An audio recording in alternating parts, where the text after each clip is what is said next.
যে তারা দীর্ঘ সময় পরে হলেও এটাকে রিয়েলাইজ করছে আমাদেরকে নিয়ে। শেরেবাংলা কৃষি বিশ্ববিদ্যালয়ের গবেষণা মাঠ ফেরত পেতে মানববন্ধন করেছেন বিশ্ববিদ্যালয়ের শিক্ষক, শিক্ষার্থী ও কর্মকর্তা কর্মচারীরা। যে তারা দীর্ঘ সময় পরে হলেও এটাকে রিয়েলাইজ করছে আমাদেরকে নিয়ে মাঠে চলে আসছে। আমার বিশ্বাস আমরা যদি একসাথে থাকি আমাদের এই মাঠ আবার আমরা ফিরে পাবো। আমাদের আওয়াজ শুনতে হবে যে গবেষণার জন্য মাঠ চাই, বাণিজ্য মেলার জন্য আপনারা জায়গা করেছেন সেই জায়গা সেখানে আছে। আমরা এখন আমাদের গবেষণার মাঠকে ফিরে পেতে চাই।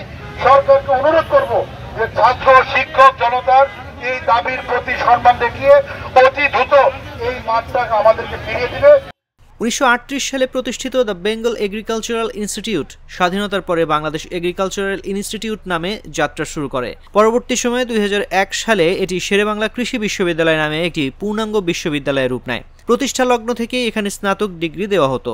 সে হিসেবে এটিকে বাংলাদেশের তো বটেই, উপমহাদেশের ইতিহাসে অন্যতম প্রাচীন কৃষি উচ্চশিক্ষা প্রতিষ্ঠান হিসেবে বিবেচনা করা হয়। প্রতিষ্ঠাকালীন প্রায় 600 একর জমি নিয়ে যাত্রা করা এই প্রতিষ্ঠানের অধিকাংশ জমিতে এখন বিভিন্ন সরকারি প্রতিষ্ঠান গড়ে উঠেছে। আমরা শেরেবাংলা কৃষি বিশ্ববিদ্যালয়ের শিক্ষার্থী। আপনারা সবাই অবগত ছিলেন যে আমাদের এই যে বাণিজ্য মেলার বর্তমানে যে মাঠটা হয় এটা হলো আমাদের আগে মাঠ ছিল। সরকার জোরপূর্বক মাঠটা দখল করে। পরবর্তীতে আমাদের যেহেতু ক্যাম্পাস ছোট এবং আমাদের গবেষণার সম্প্রসারণের জন্য আমরা এই মাঠটা ফেরত পেতে চাই। ইতিমধ্যে আমরা এই মাঠের জন্য বিভিন্ন কাজ করেছি। আমরা এখানে বন্যার্তদের সাহায্যের জন্য বিভিন্ন ধরনের ইনস্ট্রুমেন্ট থেকে শুরু করে অলরেডি কাজ শুরু হয়েছে। বর্তমানে আমাদের যেটা আশা, সরকার বা উপদেষ্টা মহোদয় থেকে একটা পারমিশন নিয়ে এই মাঠটা বর্তমানে আমাদের স্থায়িত করার জন্য আমরা এই আন্দোলনে মানববন্ধন করতেছি আর কি। আমরা এখানে আসছি আমাদের রিসার্চ মাঠের জন্য। আমাদের কোনো গবেষণার মাঠ নাই। ঢাকা শহরের ভিতরে এত বড় একটা প্রতিষ্ঠান, কিন্তু আমাদের রিসার্চ করার জন্য কোনো মাঠ নাই। তো এই জন্য আমরা প্রপার রিসার্চ করতে পারি না, যার ফলে আমাদের বিশ্বের র্যাঙ্কিং থেকে আমাদের বিশ্ববিদ্যালয় পিছিয়ে পড়ে যাচ্ছে। এই জন্য আমাদের দাবি হচ্ছে এটাই যে আমাদের যে মাঠটা আছে আমাদের ক্যাম্পাসের পাশে, যেটা আমাদের কাছ থেকে নেওয়া হয়েছিল মাঠটা, এই জায়গাটা, এটা আমরা আবার ফেরত চাই এবং এটা আমাদের এক দফা দাবি। মানববন্ধনে উপস্থিত শিক্ষকরা জানান, মাঠ ফেরত পেতে প্রধান উপদেষ্টা বরাবর চিঠি পাঠানো হয়েছে। ওই চিঠির অনুলিপি শিক্ষা মন্ত্রণালয় ও গণপূর্ত অধিদপ্তরে পাঠানো হয়েছে। দাবি আদায় না হওয়া পর্যন্ত কর্মসূচি অব্যাহত থাকবে বলেও জানান তারা।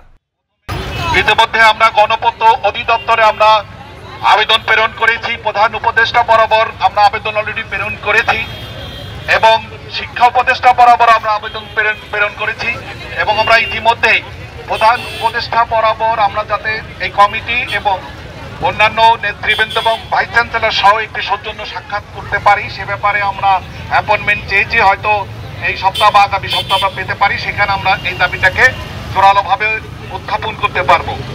পুরাতন বাণিজ্য মেলার মাঠে বিশ্ববিদ্যালয়ের গবেষণা কার্যক্রম চললেও এরশাদ সরকারের আমলে সরকারি কাজ পরিচালনার জন্য মাঠটি দখলে নেয় সরকার।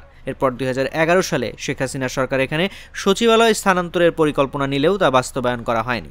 2022 সালে মাঠটিতে পার্ক গড়ে তোলার পরিকল্পনাও বাস্তবায়িত হয়নি, ফলে এটি এখন পরিত্যক্ত হয়ে পড়ে আছে।